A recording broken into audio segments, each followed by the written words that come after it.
సూర్యాపేట పట్టణాన్ని అత్యాధునిక నగరంగా తీర్చిదిద్దేందుకు మౌలిక వసతుల అభివృద్ధికి భారతీయ జాతీయ కాంగ్రెస్ ప్రభుత్వం పెద్దపీట వేస్తోందని ఏఐసీ సభ్యులు రామరెడ్డి సర్వోత్తమరెడ్డి, మున్సిపల్ చైర్పర్సన్ మురిశెట్టి నివేదిత లక్షాది అన్నారు. పట్నంలో వర్షాకాలంలో నీటి నిల్వ సమస్యకు శాశ్వత పరిష్కారం చూపే లక్ష్యంతో 857.40 లక్షల వ్యయంతో చేపడుతున్న స్ట్రామ్ వాటర్ డ్రైన్ నిర్మాణ పనులు నగరాభివృద్ధిలో కీలక మైలురాయిగా నిలుస్తాయని వారు పేర్కొన్నారు.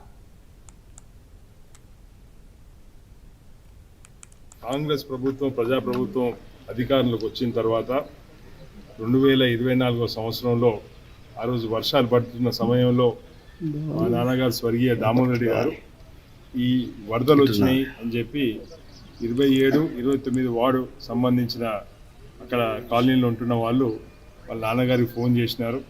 ఆ రోజు నాన్నగారు దీన్ని ప్రత్యేకించి ఒక విజిట్ పెట్టుకొని వర్షంలో కూడా ఈ వార్డులో పర్యటన చేసి దీన్ని ఐడెంటిఫై చేసి ఆ రోజే ముఖ్యమంత్రి గారికి లెటర్ రాయడం జరిగింది.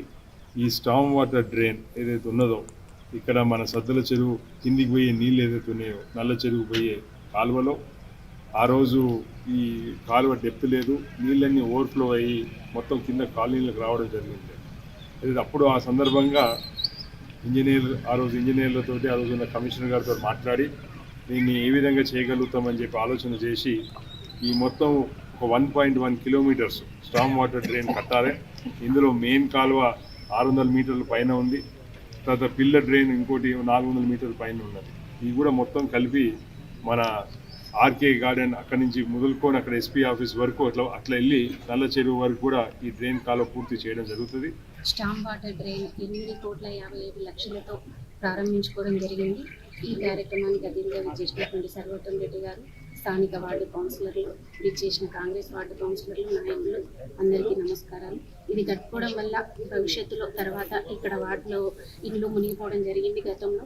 అది జరగకుండా ఉండడానికి ఇది ప్లాన్ చేశాము. మా మున్సిపాలిటీ మేము అధికారంలోకి వచ్చిన తర్వాత ఏర్పాటు చేసుకున్న ఫస్ట్